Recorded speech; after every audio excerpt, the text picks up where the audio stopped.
Hello friends, आप सभी का स्वागत है home science classes with Mohini ma'am में। आज हम जो क्लास करेंगे वो होगी हमारी साबुन निर्माण की विधि वगैरह हम पढ़ेंगे। ठीक है, साबुन के विषय में पढ़ेंगे। ये क्लास जहाँ तक छोटी ही रहेगी। ओके, साबुन क्या है अगर पूछा जाए क्या है ये, तो धुलाई में सहायक पदार्थ है। बहुत जल्दी ही मैं ये क्लास कंप्लीट करने की कोशिश करूँगी। क्यों? क्योंकि अगर ये क्लास बहुत जल्दी कंप्लीट हो गई, मतलब 15 मिनट में हो गई, तो हम आपको एक नया टॉपिक और इसी में ऐड कर देंगे और वो मैं अभी सोच लूँ कि कौन सा टॉपिक पढ़ा दूँ। ठीक है, और अगर लंबी रही 15 मिनट से ऊपर गई तो फिर मैं साबुन को यहीं पर कंप्लीट करके कल नई क्लास पढ़ाऊँगी आपको, जिससे किचपिच ना हो। तो साबुन सबसे पहले आपको क्या है पता होना चाहिए। तो ये क्या है? धुलाई में सहायक एक पदार्थ है। ठीक है, धुलाई में सहायक पदार्थ है। क्या है ये? धुलाई में सहायक पदार्थ है। तो जो भी नया आए तो वीडियो को लाइक शेयर सब्सक्राइब कर दीजिएगा। ओके, सहायक पदार्थ होता है साबुन। साबुन के निर्माण की प्रक्रिया पूछी जाए क्या कहलाती है? ठीक है, तो आप क्या कहोगे? सैपोनिफिकेशन या फिर साबुनीकरण कहते हैं। ठीक है, तो साबुन निर्माण का सिद्धांत किस पर आधारित होता है? निर्माण सिद्धांत पूछा जाए किस पर आधारित होता है? सिद्धांत, तो आप कहोगे किस पर? सैपोनिफिकेशन पर आधारित होता है। साबुनीकरण, साबुनीकरण या फिर जिसे हम सैपोनिफिकेशन भी कहते हैं, फिकेशन पर वेस्ट होता है। ठीक है, ओके, सैपोनिफिकेशन पर ये वेस्ट होता है। ओके, साबुन बनाने की अगर आपसे विधि पूछी जाए कितनी होती हैं? ठीक है, देखो इसमें मोटे मोटे प्रश्न ही आपसे पूछे जाएंगे। तो दो विधियां होती हैं इसकी। कितनी होती हैं? दो विधि होती हैं साबुन निर्माण की। कितनी? दो विधियां होती हैं साबुन निर्माण की। साबुन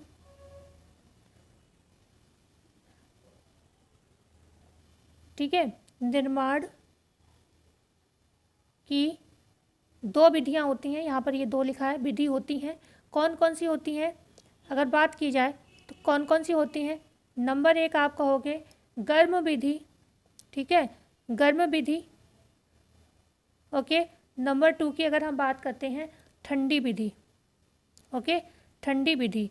गर्म विधि आप इंग्लिश में इसको हॉट प्रोसेस कहोगे, ठंडी विधि मतलब कोल्ड प्रोसेस। तो ये साबुन निर्माण की दो विधियां होती हैं। मोटी मोटी चीज़ें इस क्लास में हम जानेंगे, क्योंकि जो क्लास है बहुत डीपली, इसमें ज़्यादा कुछ है नहीं। बकाया रामकथा तो बहुत सारी दी हुई है, लेकिन हमें मेन चीज़ क्या है उसे जानना आवश्यक है।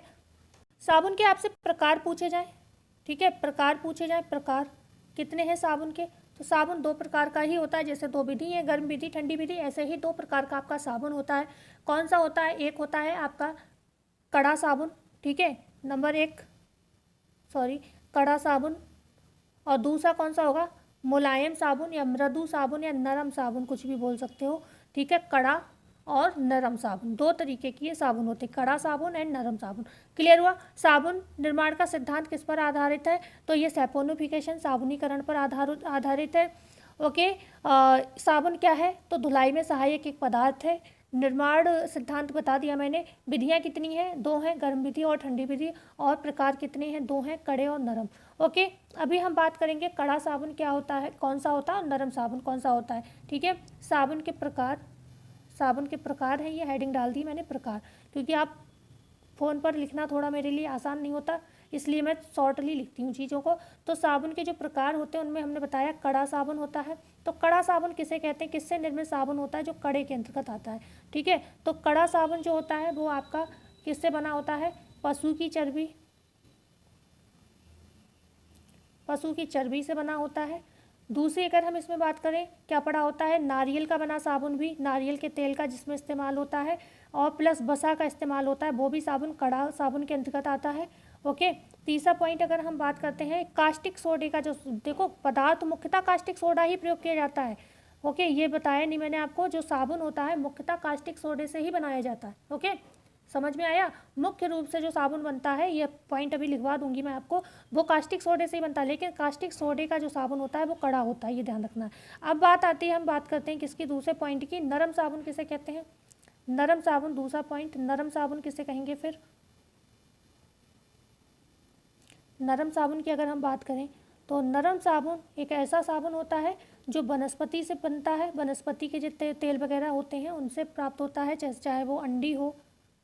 ओके, अंडी हो, ठीक है, वनस्पति से ही आपको बेसन मिलता है, ठीक है, बेसन से साबुन बनते हैं, तो ये क्या है, इसके साबुन मुलायम है, ठीक है, अंडी है एवं अलसी है, अलसी, अलसी का जो तेल होता है, अंडी एवं अलसी के तेल का साबुन मुलायम होता है, मतलब नरम होता है। आगे बात करेंगे caustic potash, caustic potash, okay, caustic potash का जो साबुन होता है इससे भी बने साबुन नरम होते हैं। तो पशु की चर्बी, नारियल एवं वसा और कास्टिक सोडे से जो साबुन बनता है वो कैसा होता है, खड़ा साबुन। और नरम साबुन हम उसे कहते हैं जो वनस्पति, अरंडी एवं अलसी के तेल या फिर कास्टिक पोटास से बनाया जाता है। अब महत्वपूर्ण पॉइंट जो अभी मैं बता रही थी इसे नोट करना, नोट कर लेना, क्योंकि ये है इंपॉर्टेंट ही है अपने आप में, क्योंकि मेनली बेशक आपका साबुन इससे खड़ा बनता है, लेकिन मुख्यतः जो साबुन बनते हैं वो किससे बनते हैं, वो आपके कास्टिक सोडा से ही बनते हैं, ठीक है। तो अगर आपसे प्रश्न पूछा जाए कि साबुन बनाने में मुख्य पदार्थ कौन सा प्रयोग किया जाता है, तो आप कहोगे कास्टिक सोडा। साबुन बनाने में मुख्य पदार्थ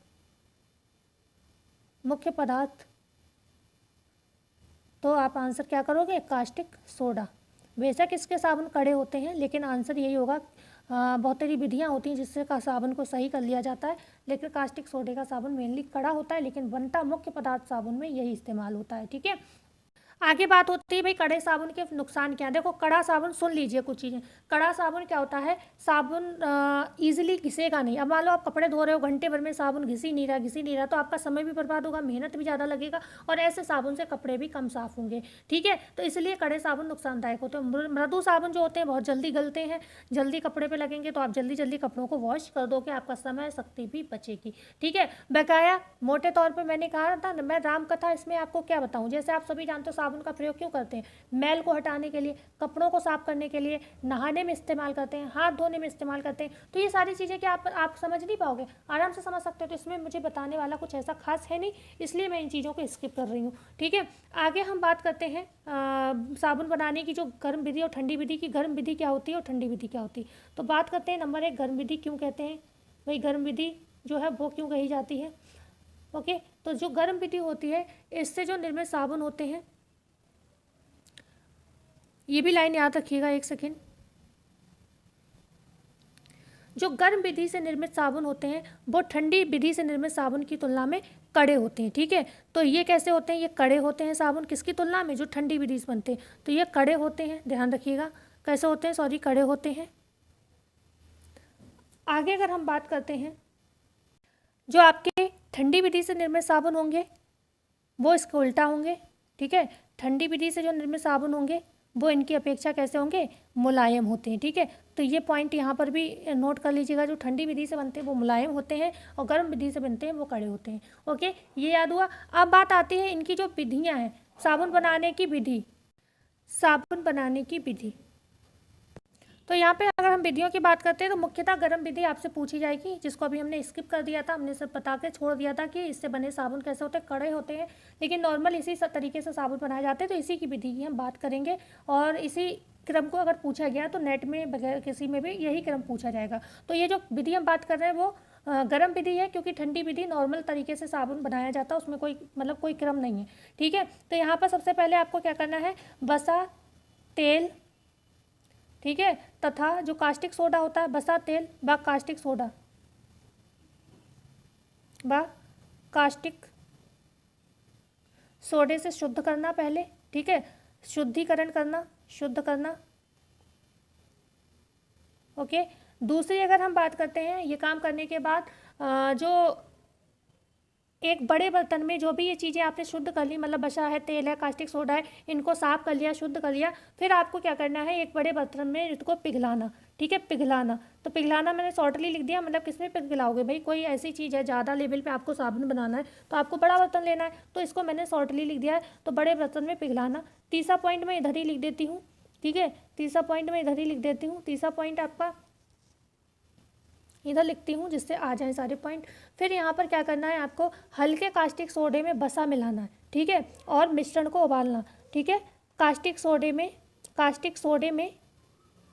वसा मिलाना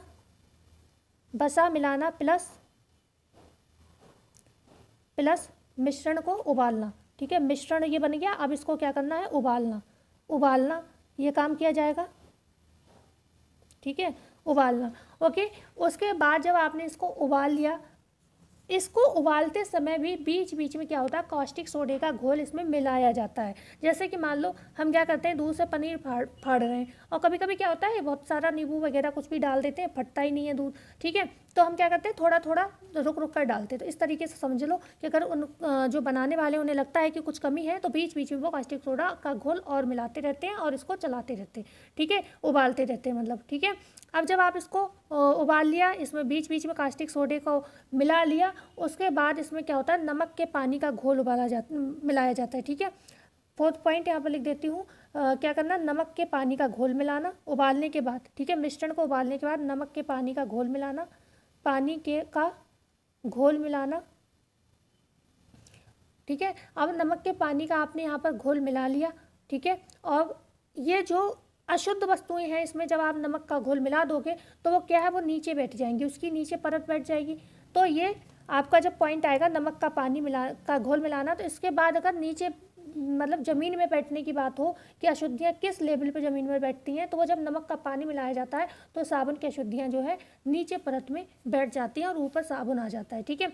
इसके बाद मैं इसको इरेज कर देती हूँ। बसा एवं तेल को मिला लिया आपने, कास्टिक सोडे को मतलब साफ़ कर लिया, शुद्ध कर लिया, फिर इसको पिघलाया आपने, फिर कास्टिक सोडे के साथ इसको मिश्रण को उबाला, ठीक है। कास्टिक सोडा प्लस बसा के साथ मिश्रण को उबाला, और उसके बाद आपने क्या किया, यहाँ पर नमक के पानी का घोल मिलाया, जिससे क्या हुआ, सारी अशुद्धियाँ जो थी वो नीचे तली में बैठ गई।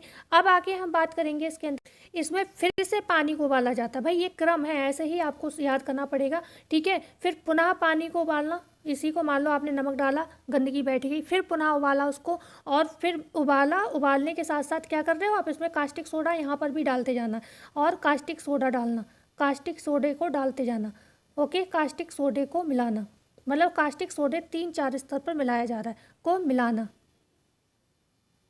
ठीक है, मिलाना, ये काम हो गया। उसके बाद आपने क्या किया, जब खूब अच्छे से ये उबल गया, मतलब ये कम से कम 3 से 4 दिन तक चलता है, ठीक है। 2 से 3 दिन तक उबालने की प्रक्रिया चलती है। कितने दिन तक उबालने की प्रक्रिया अगर पूछी जाए तो 2 से 3 दिन तक चलती है, ठीक है।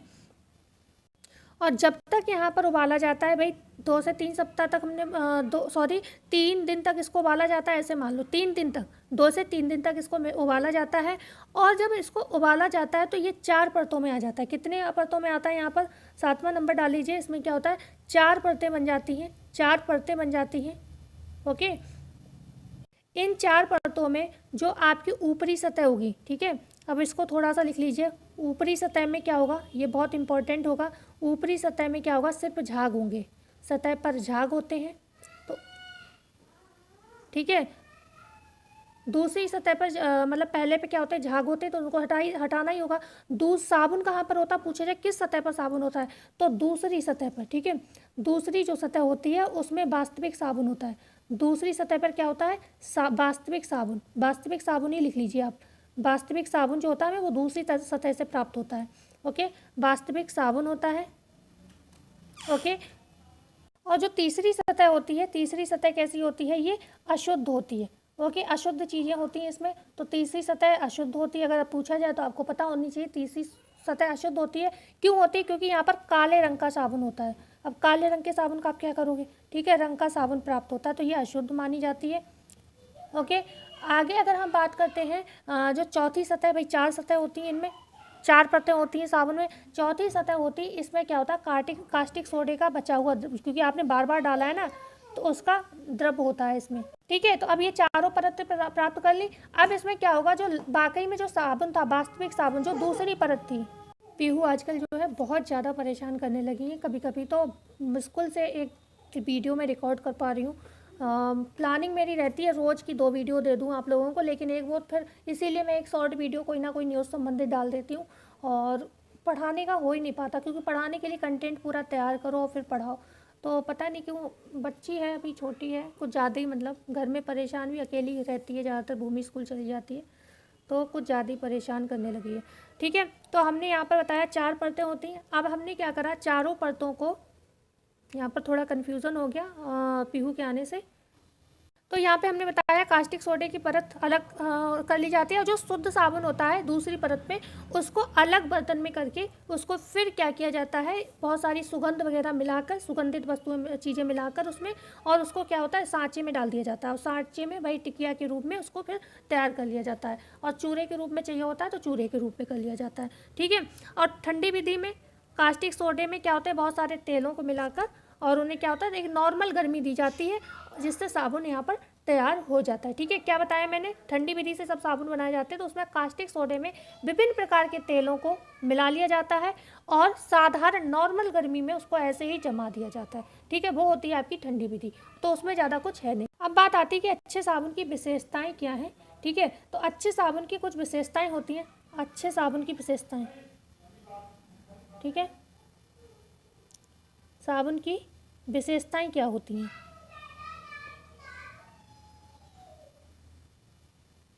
ओके। तो अच्छे साबुन की कुछ विशेषताएं होती हैं जिनको आप लिख लीजिए, इंपॉर्टेंट हो सकती हैं ये आपके लिए। देखो इसमें अच्छे साबुन में क्या होता है 33%, ठीक है, क्या होता है पानी, तथा 61 से 64%, 61 से 64% इसमें क्या होता है मिश्रित वसायुक्त अम्ल होता है, प्रतिशत मिश्रित वसायुक्त युक्त अम्ल पदार्थ होता है। ठीक है। पदार्थ होना चाहिए, अम्ल पदार्थ होना चाहिए। ठीक है। क्लियर हुआ। ओके। और दूसरी बात इसमें क्या है रॉल वगैरह ज़्यादा नहीं होनी चाहिए, रॉल है प्लस सोडा है, ये क्या होना चाहिए पदार्थों मुक्त होना चाहिए, मुक्त का मतलब नहीं होना चाहिए, तो इनसे ये मुक्त होना चाहिए, पदार्थों से मुक्त होना चाहिए, साबुन मुक्त होना चाहिए। ओके। और पानी में कैसा हो सरलता से घुलनशील, पर्याप्त मात्रा में झाग देने वाला यहाँ पर साबुन होना चाहिए। ठीक है। जो आपको हमने बताया भी था अभी, साबुन बनाने में सोडे की मुख्यतः आवश्यकता होती है। तो अगर आपको कास्टिक सोडा के अलावा अगर बसा पूछा जाए, अगर आपको ऐसा लग रहा है कि ऑप्शन नहीं बन पा रहा है, तो कास्टिक सोडा प्लस बसा की आवश्यकता जो होती है यहाँ पर विशेष तौर पर होती है। बकाया आपको पता है चकमक के पत्थर से भी साबुन बनता है, माड़ से भी साबुन बनता है, चौक से भी साबुन बनता है, और घरेलू तौर पर भी हम साबुन बेसन वगैरह से बनता है, तो मतलब वो तो बहुत सारे पदार्थ हो जाते हैं, लेकिन मुख्य कास्टिक सोडा और या फिर कास्टिक सोडा के साथ साथ आपको बसा ऑप्शन में मिल सकता है। ठीक है। क्योंकि बुक में जानते हो 2-3 तरीके से चीज़ें दी हुई होती हैं। ओके। कुछ चीज़ें और बता देती हूँ, जैसे कि जो साबुन होते हैं वो कई तरीके के होते हैं, साबुन की जेली भी आती हैं, साबुन के चूर्ण भी आते हैं, साबुन की चिप्पियाँ भी आती हैं जिसे हम सोप फ्लेक्स कहते हैं। ठीक है। कीमती वस्त्रों को धोने के लिए एक चीज़ यहाँ पर इम्पोर्टेंट पॉइंट है, कीमती वस्त्रों को धोने के लिए अगर पूछा जाए किसका प्रयोग होता है, कीमती वस्त्रों को धोने के लिए, वैसे तो आजकल सभी लोग ड्राई क्लीन कराते हैं, लेकिन फिर भी भाई कहते हैं ना जब लेवल हाई करने को हो एग्ज़ाम का तो कुछ भी पूछ लेते हैं। ठीक है। तो यहाँ पर जो आपकी साबुन की चिप्पियाँ होती हैं, ओके, तो साबुन की चिप्पियाँ जिन्हें कहते हैं सोप फ्लेक्स का प्रयोग किया जाता है। फ्लेक्स महंगे वस्त्र धोए जाते हैं इससे। ठीक है। फ्लेक्स का प्रयोग किया जाता है। ओके। इन्हें हिंदी में कहते हैं साबुन की चिप्पियाँ। दूसरा एक चीज़ और बताऊंगी मैं आपको, द्रवण साबुन क्या होता है, क्योंकि ये पूछा गया है, शायद कभी मुझे ऐसा लग रहा है कि द्रवण साबुन के विषय में पूछा गया। द्रवण साबुन कौन सा साबुन होता है इसकी बात करते हैं, जिसे हम सॉल्वेंट सोप कहते हैं। तो सॉल्वेंट वगैरह पूछे ही जाते हैं, सॉल्वेंट सोप कहते हैं इनको, सोप। तो ये क्या होते हैं, तो ये किससे बनते हैं, ग्रीज से बने होते हैं। ग्रीज होता है ना, ग्रीज से ये बने होते हैं, ग्रीज। ठीक है। ग्रीस से निर्मित जो साबुन होता है उसको हम कहते हैं द्रावण साबुन। और ये क्या होते हैं, ये द्रव्य रूप में आपको मिलते हैं, जैसे कि आपका ईजी आता है, ईजी द्रव्य रूप में होता है। तो इनमें होता क्या है, इनमें क्षार की मात्रा, ग्रीस से बनते हैं,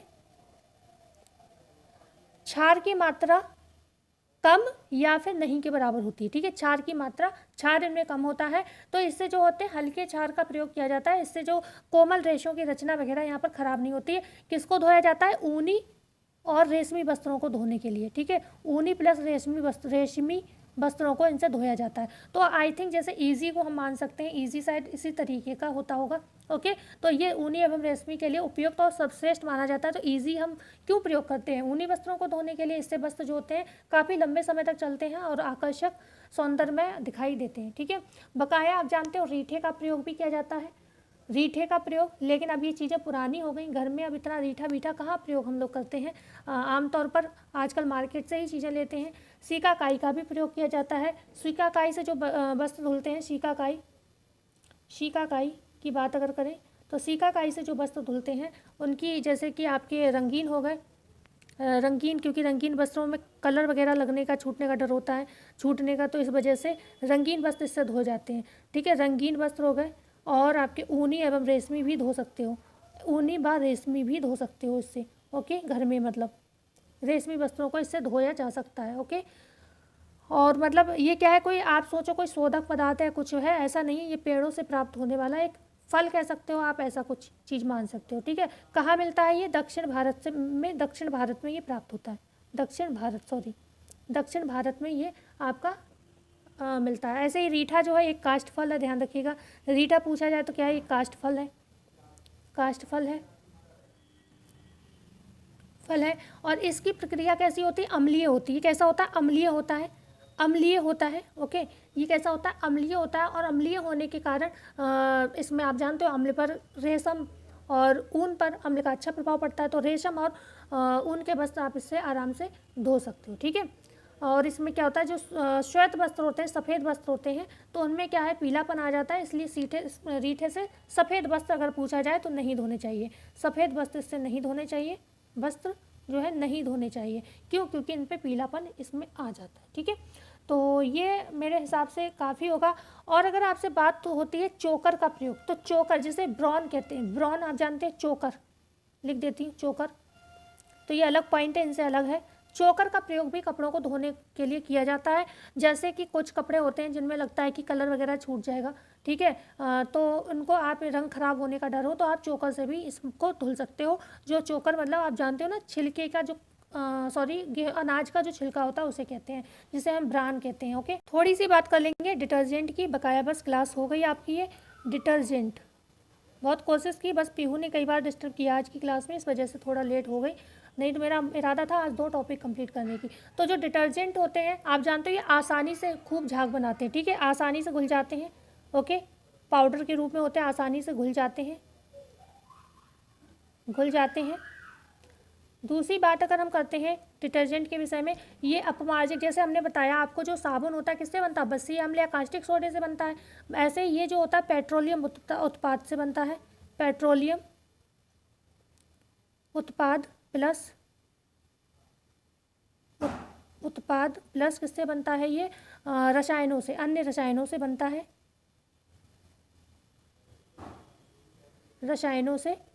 है, ठीक है। यहाँ पर जो अपमार्जक होते हैं, इनके प्रयोग से क्या होता है, वस्त्रों के रंग नहीं निकलते, इसलिए प्रयोग किया जाता है। रंगीन जो वस्त्र होते हैं आप इससे प्रभावशाली ढंग से धो सकते हो। मतलब रंगीन वस्त्रों को धोने में सहायक,